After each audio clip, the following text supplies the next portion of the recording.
Millionaire CEO was helpless until a poor girl made his daughter eat. What happened next shocked everyone. The little girl clutched her teddy bear, tears brimming in her eyes. "Mommy said she was dead, so why is she in your room, Aunt Lou?" Hamas froze. The bedroom door behind him stood slightly ajar. Luna turned, still holding the steaming bowl of soup. "Tell me it's safe. What is she talking about?" He said nothing, only silence, until the sound of heels echoed from the hallway, sharp and slow. Then a voice, cold and unfamiliar. "Because I never died." Luna turned, and there she was, blonde, beautiful, alive. And in that moment, love, trust, everything they had built, shattered. Yakisoba with cheese. But that's what started it. Luna Morgan never thought Noodles could change a life, let alone save one. But that day, on the corner of 5th and Madison, with her tired voice shouting over traffic and her hands still stinging from 8 hours at the grill, something happened. He showed up.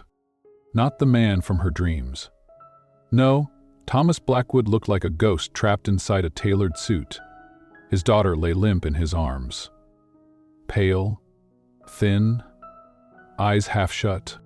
"Please, Sophia, just one bite, please." Luna's heart cracked open. She forgot the bills, the blisters, the ache in her back. All she saw was a father breaking in front of a city too busy to notice. She made the noodles. With love, with glittering imagination, with cheese that sizzled just right. And Sophia ate. Not just the food, she swallowed life again. Her cheeks flushed, her eyes sparkled. "Daddy, this tastes like Mommy's." Thomas flinched, hard, as if those words stabbed him. Luna didn't understand then, not what he had lost, not what he had hidden. She just knew she couldn't let that little girl fall back into silence. The next day, he returned. Still wearing wealth like armor, still looking like he hadn't slept. But this time he wasn't just desperate, he was determined. "Be her cook, come live with us, $50,000 a month." Luna laughed at first, thought it was a prank, but then she saw his eyes, not cold, but crumbling. And Sophia? She ran up and hugged her leg. "Please, come live with us." Luna said yes. Not for the money.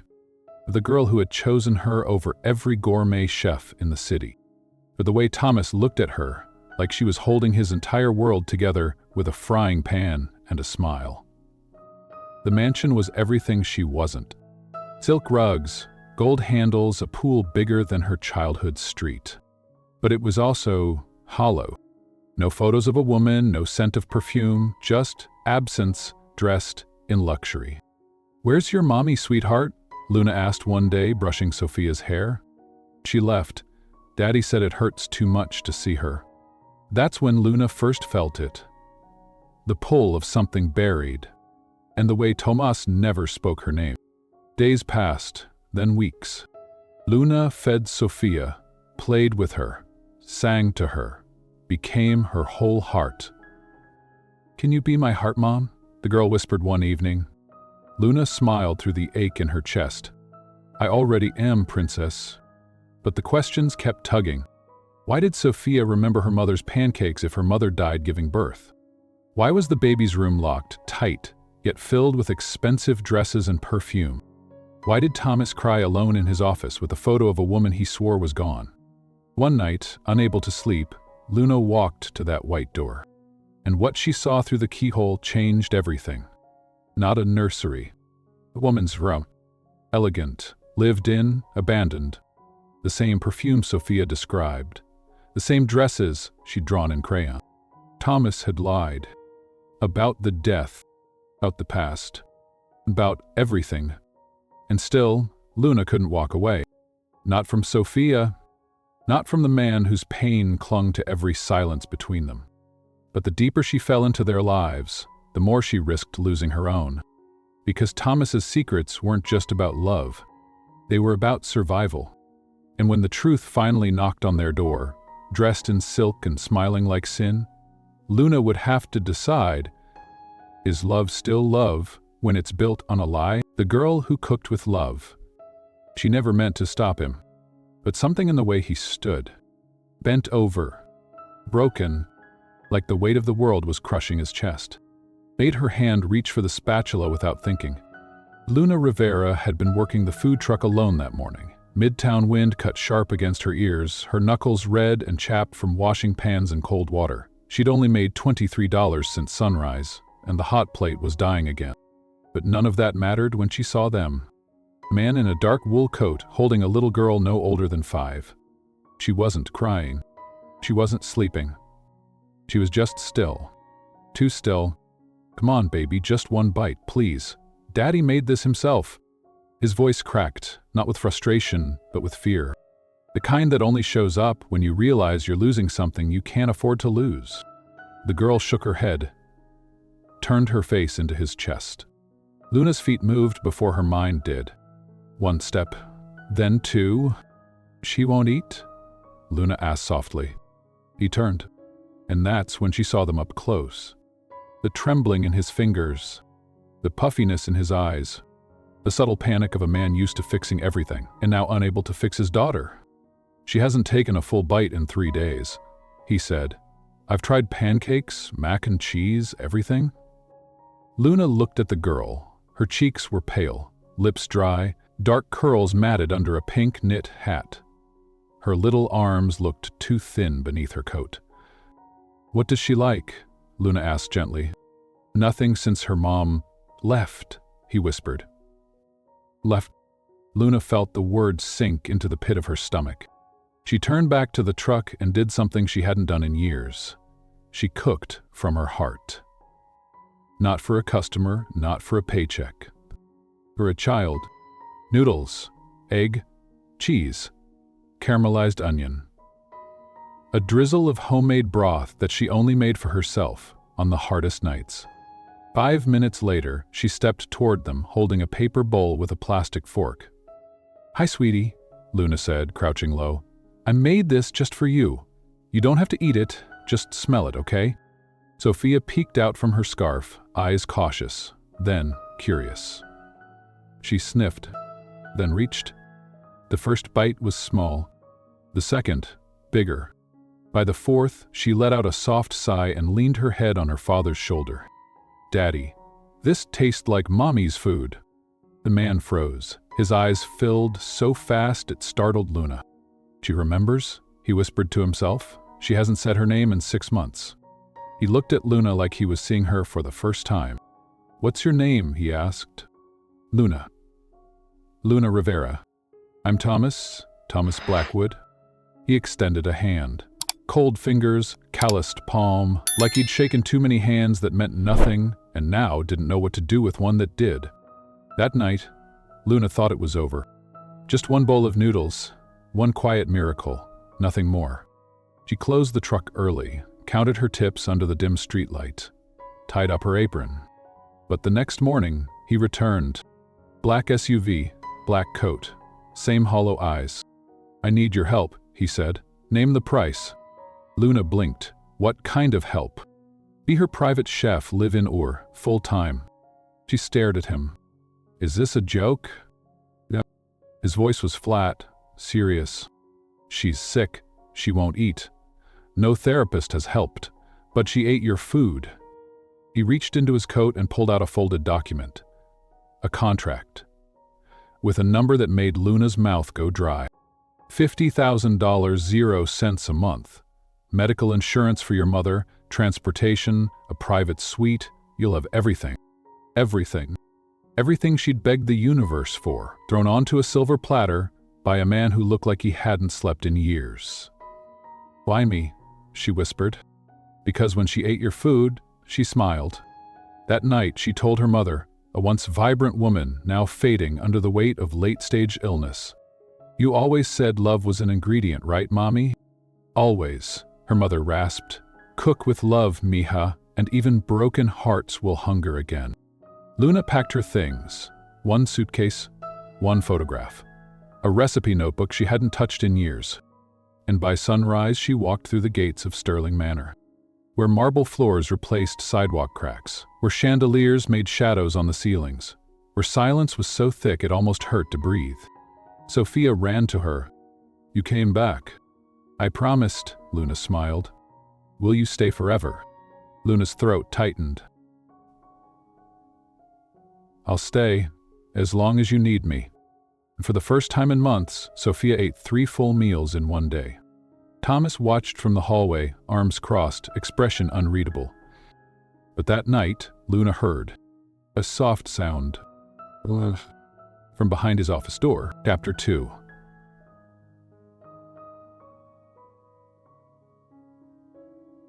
The door that shouldn't open.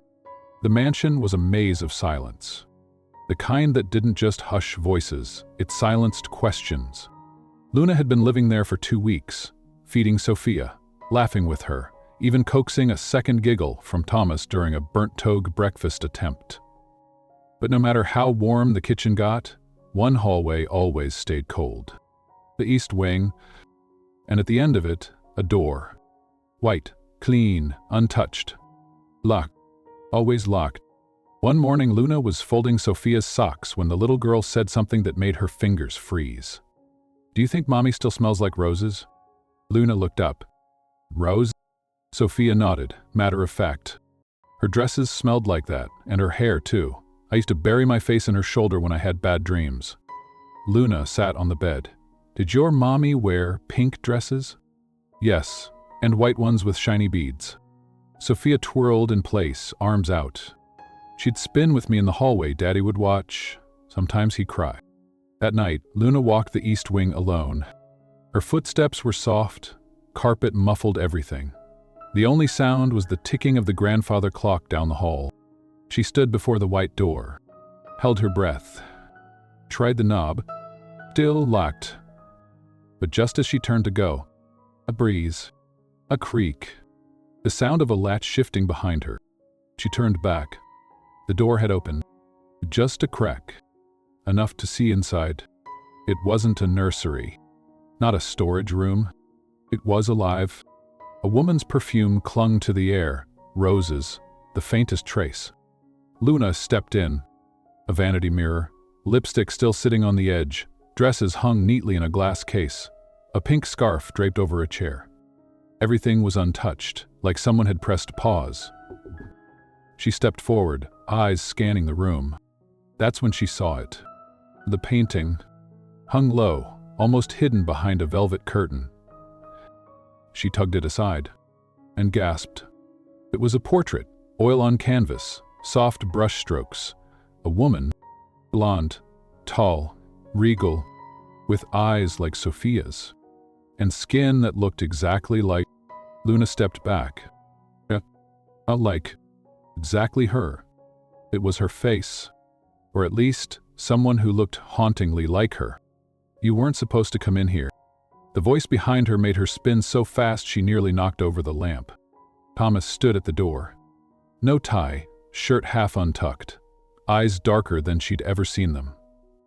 He stepped inside and gently closed the door behind him.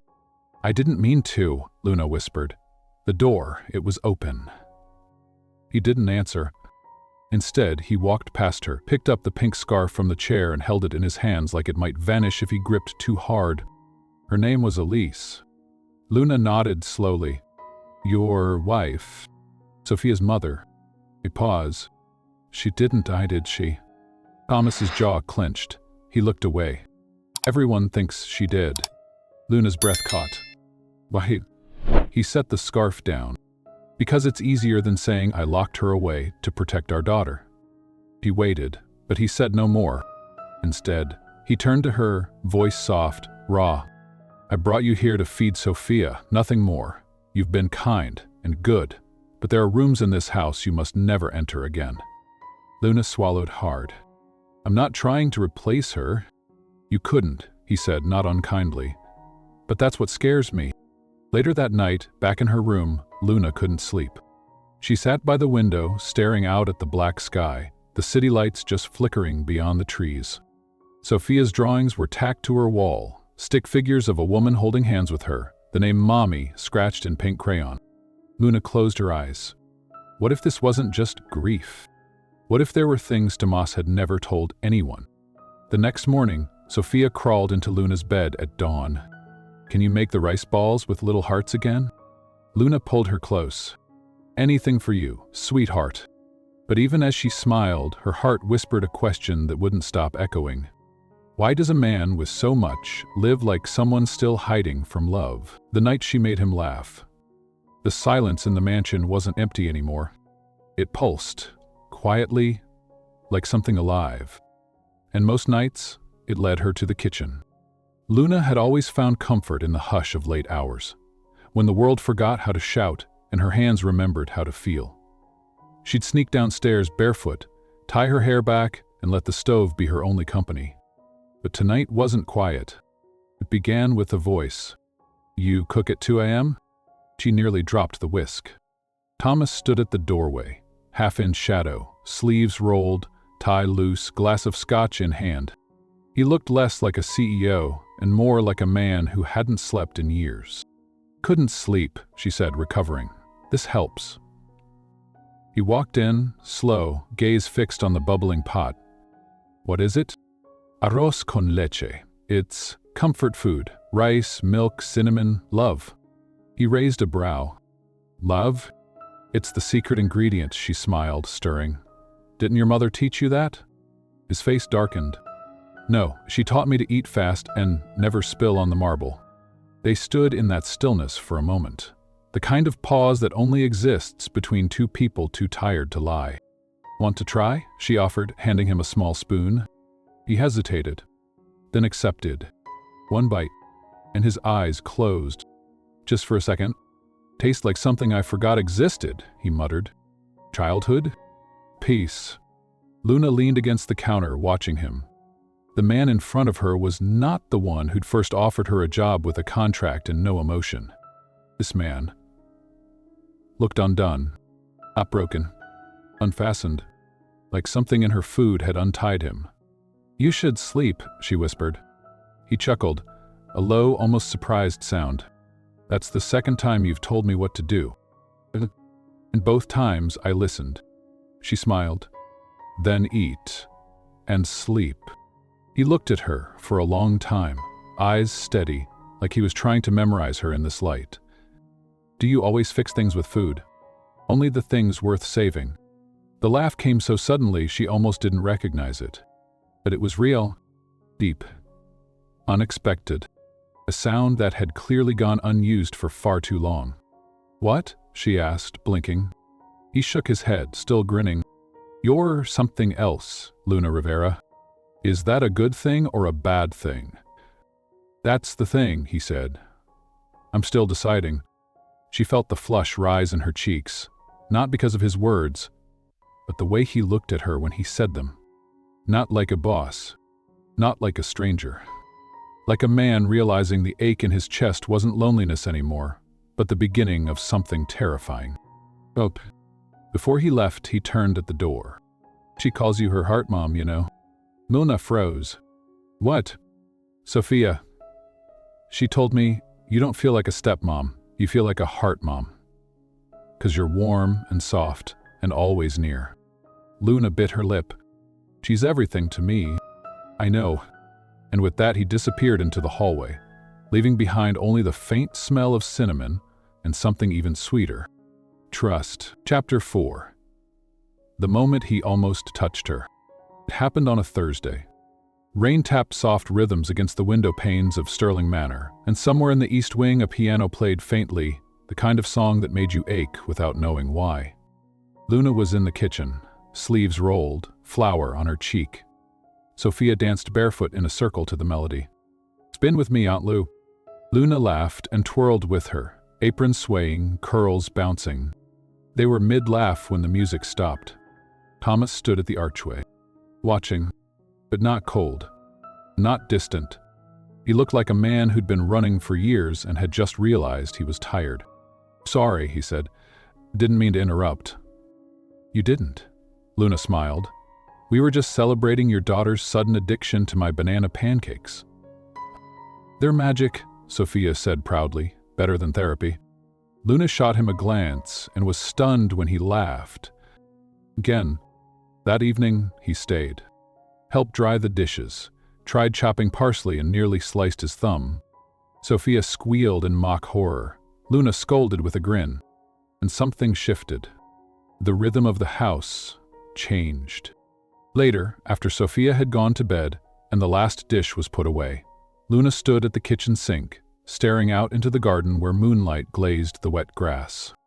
Thomas appeared beside her, quiet as ever, and closer this time. Close enough she could feel his presence. Warm, steady, almost magnetic. "He calls this home now," he said. Luna nodded. "It's the first place that feels like it for me too." Silence. Then, "Luna." She turned, and for a moment they just stared. No words, no scripts, just two people on opposite sides of a life they never chose, somehow meeting in the middle. He raised his hand, and for the first time since they met, he reached toward her, but stopped. His fingers hovered inches from her cheek, trembling slightly, like he wanted to brush the flour from her skin, or maybe just feel something real. Luna held her breath, and then he pulled back, quickly. The moment broke like glass underfoot. "I'm sorry," he murmured. "I can't do this." "Do what?" she asked softly. "Feel again." His voice cracked on the last word. "Elise isn't just gone. She left a mess I'm still crawling through. And you?" He looked at her. "You make it worse because you make it feel easy, and that terrifies me." Luna stepped back, heart pounding, not with hurt, but understanding. "Then don't rush, I'm not asking for anything." "But she is," he whispered. "Sophia, she's already chosen you. And what if I can't?" Luna looked him in the eye. "Then just be there." He didn't touch her, but his eyes did. Every glance, every hesitation, every silent moment that passed between them that night was louder than any kiss. When she went to her room, she sat on the bed and stared at the spot where his hand had almost touched her. She touched it instead, and whispered, "It's okay, I'll wait." The dinner that changed everything. The gala was dripping in chandeliers and secrets. Berlin Group's annual benefit was the kind of event where CEOs shook hands with senators and diamond necklaces weighed heavier than most people's yearly rent. Thomas didn't want to go. He hated pretending. But this year, he had a reason. Or rather, two. Sophia, who had just asked to wear matching hair clips with Luna. And Luna, who had no idea her life was about to change. "I can't go to this," Luna said, standing frozen at the closet, holding the black satin dress one of the assistants had dropped off. "I'm not one of them." Thomas stood at the doorway, buttoning his cufflinks. "You're not. That's why you belong there. It makes no sense." "It does to me." She looked at him, trying to understand the storm in his eyes. "Why now?" He straightened his tie. "Because tonight, the world meets the woman who saved my daughter." They arrived together. No headlines, no announcement. Just a man who looked less hollow than usual, and a woman who held her head a little higher because a little girl told her she looked like a queen. Everything was fine. Until it wasn't. Luna didn't know much about business, but she knew tension. And the way Thomas kept shooting glances at Richard Hale across the ballroom made her stomach twist. "Who's he?" she asked. "A problem," Thomas muttered. "He's trying to push a merger behind my back. Patricia tipped me off." "Can you stop it?" "Only if I can expose the numbers, but they're buried in spreadsheets only a few people understand." He trailed off.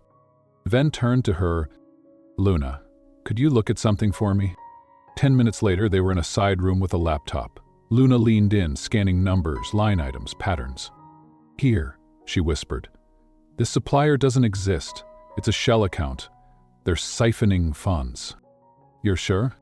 "I grew up bouncing my mom's hospital bills on a waitress's salary. I know when someone's stealing." Thomas stared at her, then smiled. "A real one. You just saved $1 billion company. But victories don't come without enemies." An hour later, while Thomas stepped away to handle board calls, Luna found herself alone by the dessert table. When Patricia slid up beside her, champagne in hand, fake smile locked in place. "Enjoying yourself?" she asked sweetly. "It's beautiful," Luna said. "Overwhelming." "Oh, yes, especially when you're the only one in the room, with no degree, no pedigree, and no idea who actually belongs here. Luna's smile faltered. I'm here because Sophia is a child. You, on the other hand, are a walking liability. She stepped closer.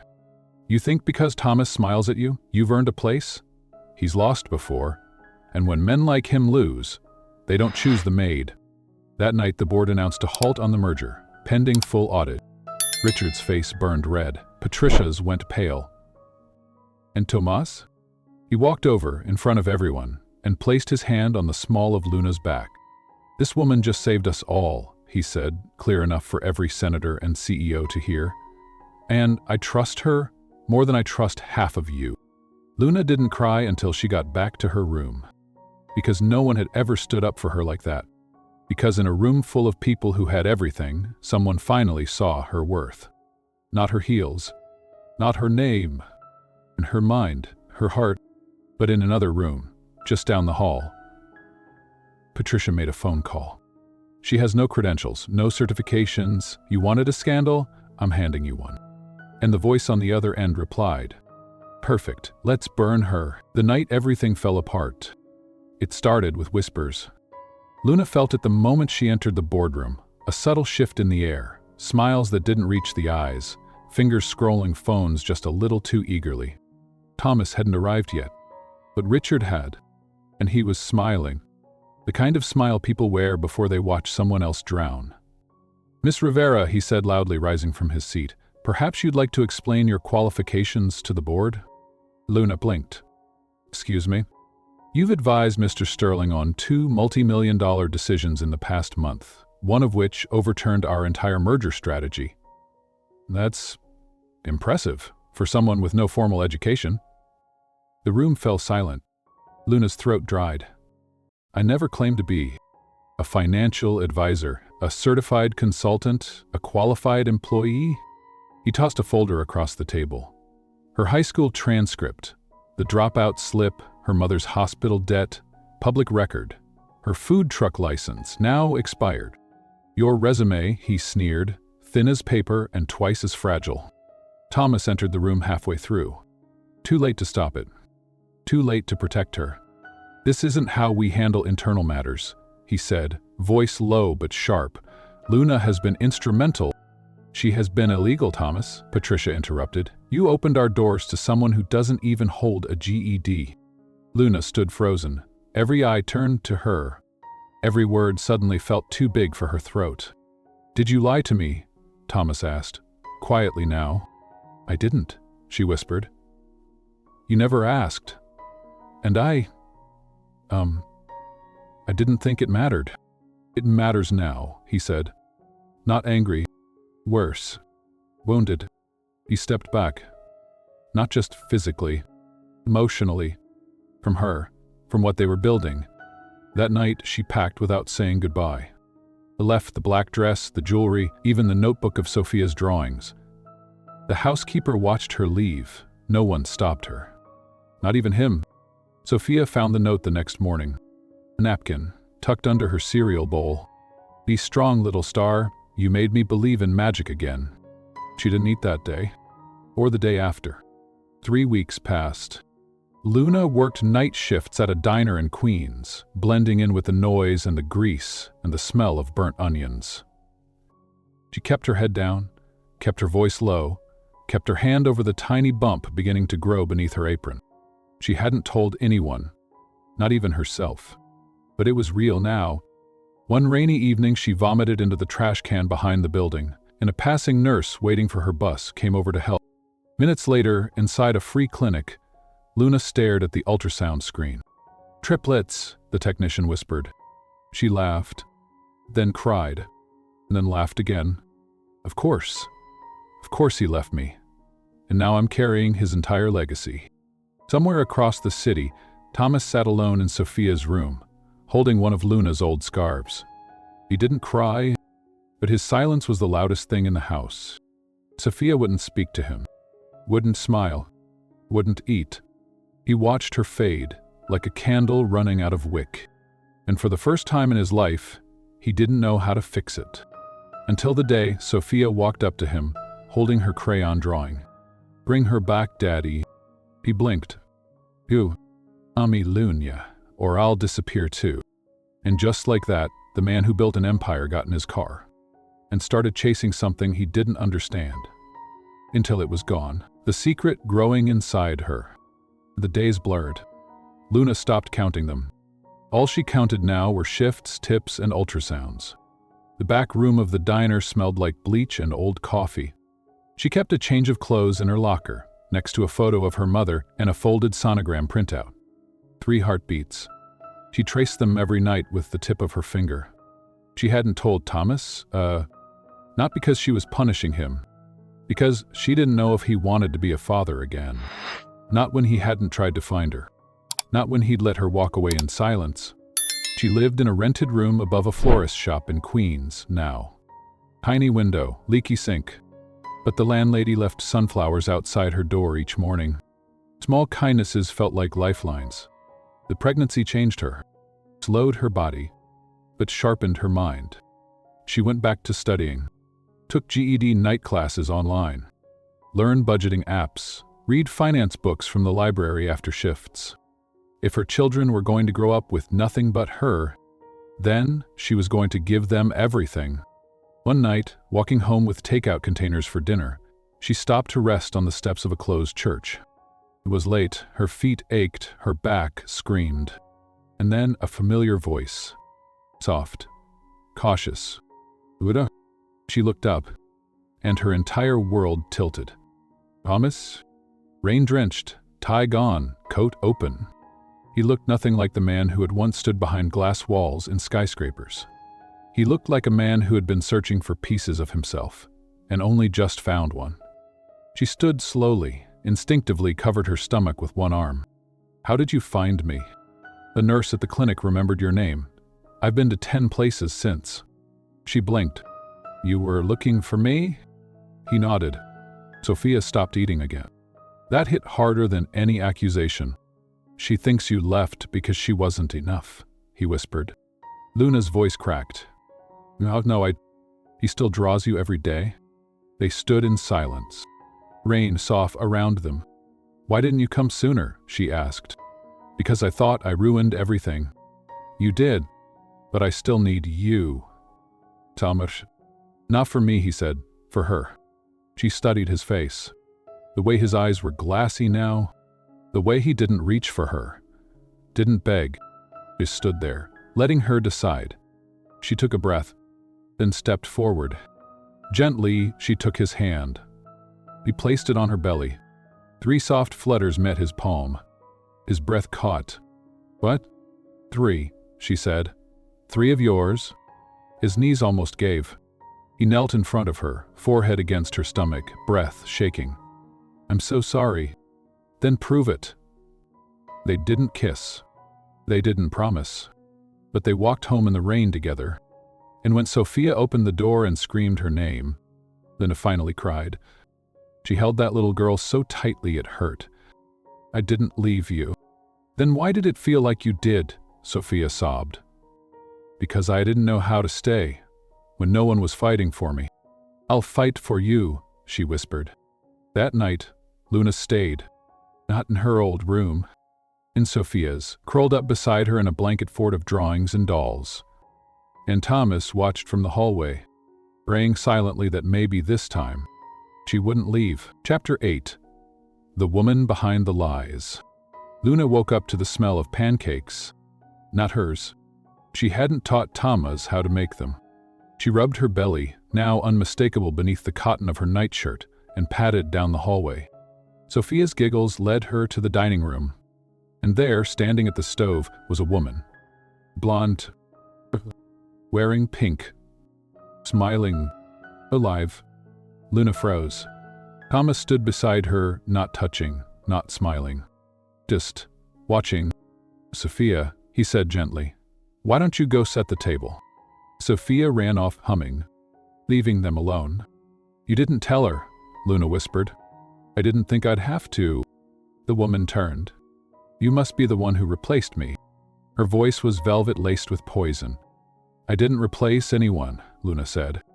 Oh, honey, that's exactly what you did. Elise, the wife. The woman Thomas told the world was gone. "Where have you been?" Luna asked Thomas, voice shaking. "You said she was gone." "She was," he said.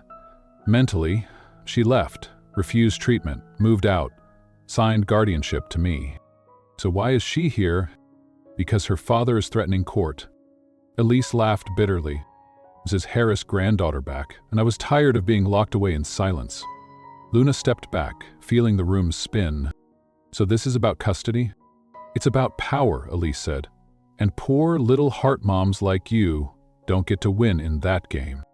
Later that day, Sophia found Luna in the garden, sitting under the willow tree. "Is she really my mommy?"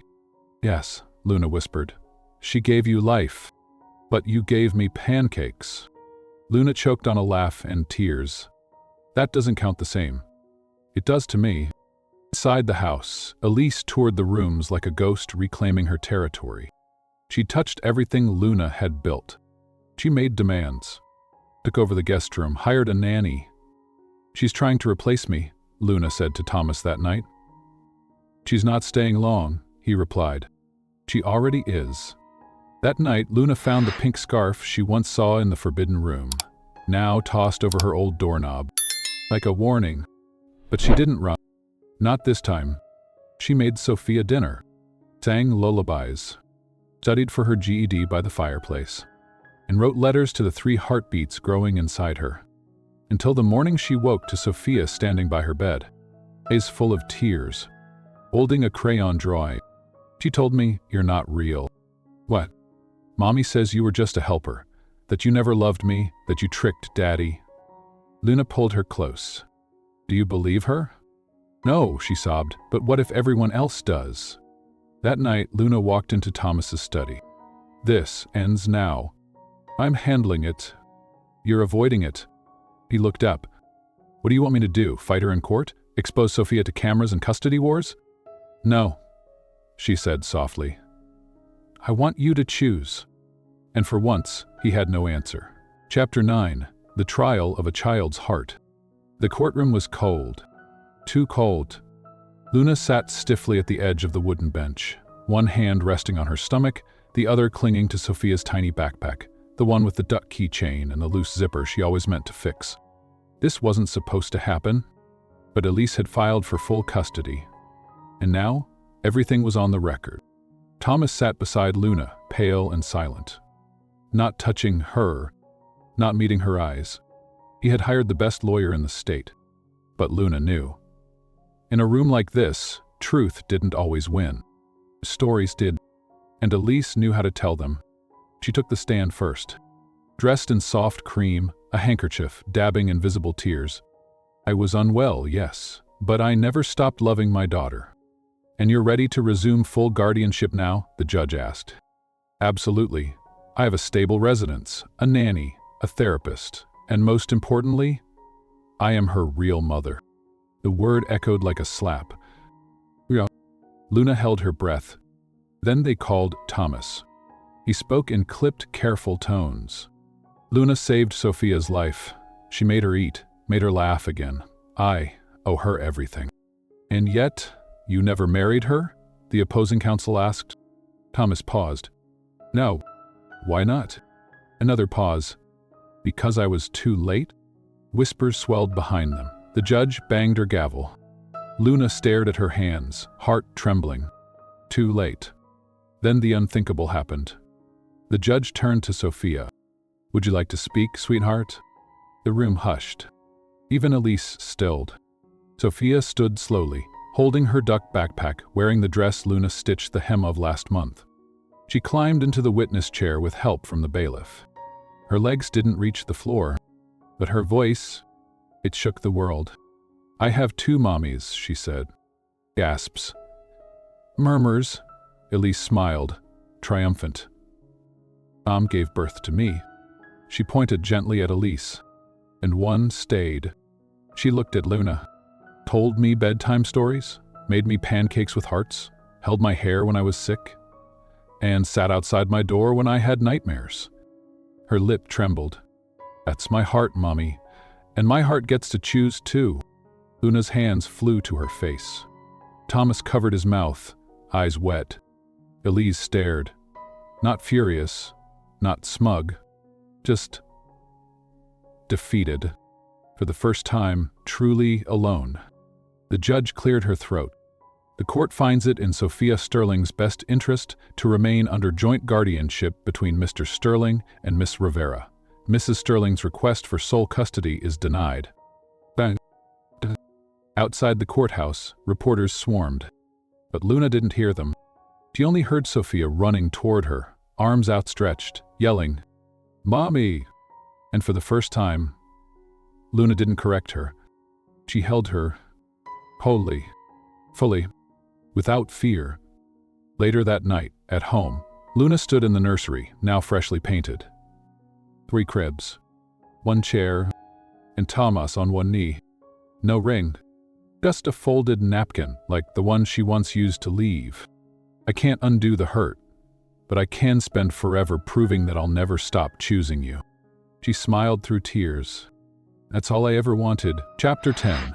The Family Made of Miracles. Luna never expected peace to sound like lullabies and tiny hiccups. But tonight, that's all there was. 3 babies, barely 3 days old, sleeping side by side in matching swaddles. Sophia sat nearby, drawing names in crayon hearts on a sheet of printer paper taped to the nursery wall. "They're mine too, right?" she asked. Luna looked up from the rocking chair and smiled. Always. The hospital had released her just hours ago. Tomas had refused to leave her side for a second, not after she'd nearly fainted during delivery, not after holding each child for the first time, whispering, "You weren't a mistake. You were the moment I decided to start over." The house no longer echoed like it used to. It was full now, of baby cries, of soft footsteps, of laughter that didn't sound like it belonged to strangers. Elise had quietly stepped back after the custody ruling. She called once, told Sophia she was proud of her, and then hung up with a quiet grace that felt, strangely, like closure. 1 month later, Thomas and Luna married in the backyard beneath the willow tree.